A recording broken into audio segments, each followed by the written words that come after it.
I'm Marissa Bailey. Here are the stories making headlines at this hour. We are following breaking news in Chicago's West Pullman neighborhood. Homicide detectives were called to a home after officers find the body of an 11-year-old boy.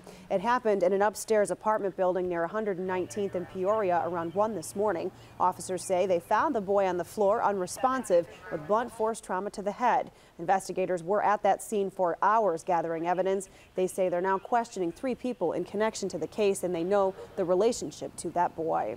Well, the Chicago Fire Department says goodbye to one of its own today. Rescue diver Juan Bucio will be laid to rest this afternoon. The 46-year-old died 1 week ago while trying to save another man who'd fallen into the south branch of the Chicago River.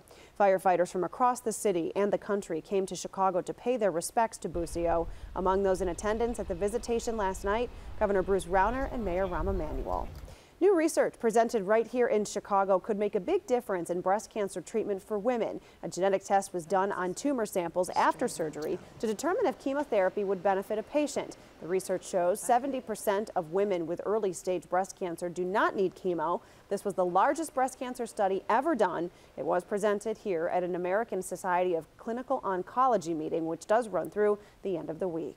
The group of women, which is the largest group of women who have this intermediate test result, those women can now be safely treated with just hormone therapy and do not need chemotherapy.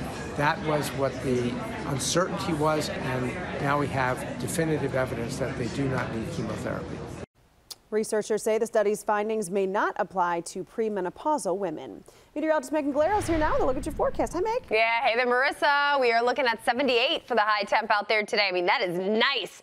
We're going to go for a 20% chance of rain. Generally, that comes at night. 74 degrees, your Tuesday high temperature, a little bit cloudier, maybe a spotty shower. But what we're looking at moving forward is a beautiful week. I mean, there is literally nothing to complain about for this entire week. 70s and 80s and plenty of sun. All right, Megan, thank you, and keep it right here on CBS Chicago for updates throughout the day. Have a good Monday.